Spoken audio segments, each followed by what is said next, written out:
A family heartbroken, a loved one lost. It happened at this office complex off Knight Road. A warehouse manager tells us 2 of his employees heard shots at 9 a.m., but didn't hear any screams or see anything when they came outside. It made me wonder how and why.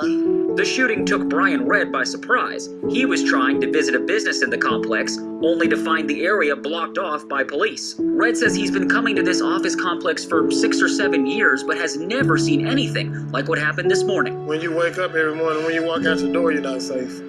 And you can never tell what's going to happen. His co-worker Robert Reed was with him this morning. I think it's real terrible for, family to start their day off and see that they lost a loved one. He wishes things like this wouldn't happen at all. You need to treat your people a whole lot better, you know what I mean? Like everybody taking each other out. It just sucks. He hates to see yet another shooting in Memphis. You see something like this, it don't make any sense, to tell you the truth. Likely the way the victim's family feels as they grieve and try to move forward. Watching the news clip of my brother, it was still kind of surreal because we see these stories on the news so often, and it happens, almost every day, and you never really think that it'll be your family. Because in the clip, I was actually still in shock. I was not believing that my brother was just murdered at work. So it was still surreal to me. I was shocked really at first. I didn't realize how much in shock I was until I guess I seen him in the casket. I was very angry. Of course you're sad, you don't want to lose your only sibling, but I was really, really angry after losing my brother. Because he was murdered at work, and we had just had a conversation about our family, and I'm, needing him to kind of be the man of our family, because my mother was a single mother. And I spent so much time trying to be my brother's mom instead of being his sister, so I was kind of, again, angry and shocked. But the way he died, I was just like, what was the reason? And we still don't have a reason of why he was murdered or who did it and what for. So it definitely created a dark time for me with trusting people and kind of being open with people. That really impacted me. The grieving process now is I'm learning every day to cope with it and find things that I'm grateful for. Not really dwell on death, because we know that death is gonna come. We know that it's something that we can't escape. So just trying to live every day and be grateful for what I have, be grateful for the family that I do have, my kids, and just reflect on memories that I have, like good memories of my brother. It's a good way for me to grieve, and practicing meditation and prayer daily, knowing that I need a daily boost to keep me going each day. So that's my grieving process now.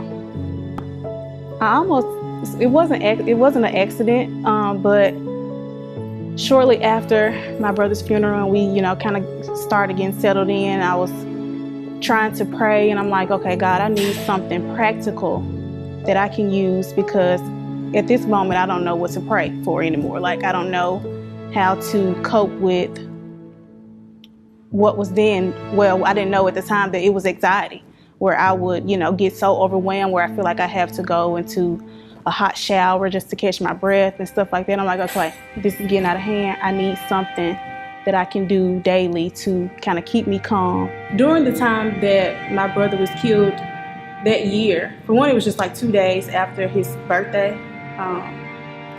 And during that year, I have known so many people who have lost, loved ones. And when I got the news about my brother, I'm like, it's too much. At some point, it just becomes so overwhelming, and you don't think, I'm not gonna cry, but you don't think that you would have emotions that be like, it's too much for me. I don't know what to do at this point. That's where mental health comes in, where you're like, people don't think because you're strong or you're bubbly and you're always laughing that you won't have a breaking point.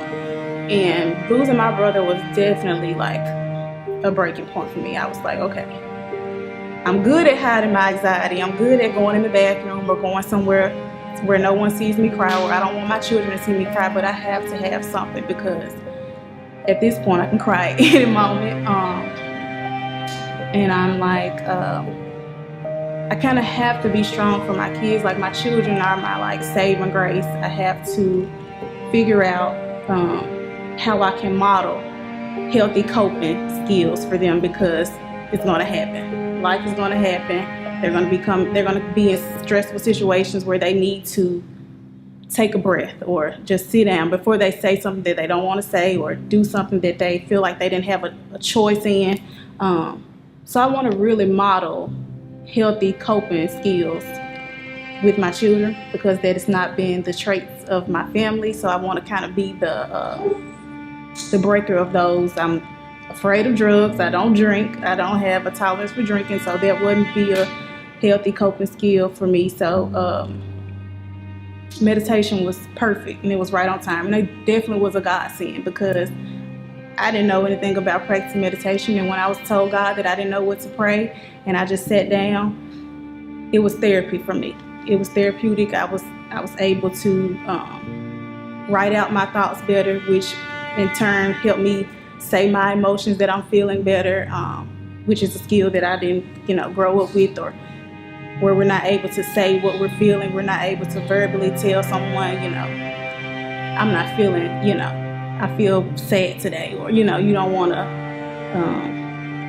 feel like you don't want to burden people with saying what you're feeling emotionally. So meditation has definitely helped me not be ashamed of what I'm feeling, not be ashamed of what I'm thinking, and taking ownership of my thoughts, taking ownership and acknowledging the thoughts that I have.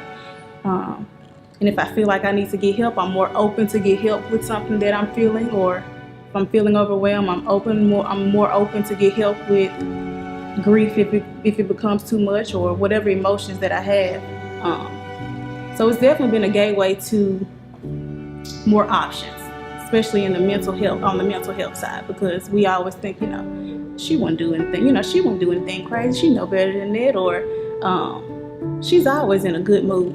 And you really don't know what people are thinking, and you don't accept what people are thinking until you start kind of thinking these things yourself, or acknowledging the thoughts that you have for yourself. So I was praying, or I would get up at like early in the morning, 3:30, 4 o'clock in the morning, and I wouldn't really know what to pray, so I would go and just sit. And the first couple times that I actually just sat there, like the first few mornings I actually sat there, I would just probably cry the first couple times, and then I was like, okay, this may be a little therapeutic. So I started to just sit and observe my thoughts and what I'm thinking, and try to make some sense out of the things that I'm thinking. And it became a daily practice almost out of nowhere. And then I started to research, what meditation is, how the benefits of it. Started reading books about meditation, documentaries, blogs. I'm like, okay, I'm on to something. And it was actually working. I felt less stress, less anxiety. And I started putting it into my daily practice when I'm going to work. If I'm in a high stress moment, I started breathing better, learning to just kind of take a breath. So that's kind of how my meditation practice began. I started Trance Meditation Studio because I saw how meditation helped me personally. And there's so many people in our community that go through the same thing, the same traumas, people that are high stress, because during the grieving process, you get like 3 days at work. And, usually that's just not enough. And you really need a daily practice. And I wanted to kind of be that stamp in our community to start the practice of meditation for people to come in and trying to figure out healthy coping mechanisms.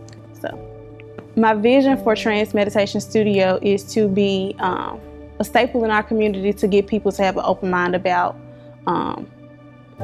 practical skills that we use to cope with day-to-day life, whether you're a nurse or a doctor or a teacher, whether you have experienced trauma of grief or childhood trauma, just to get people to kind of understand that you can do something kind of different to help you get through life day to day.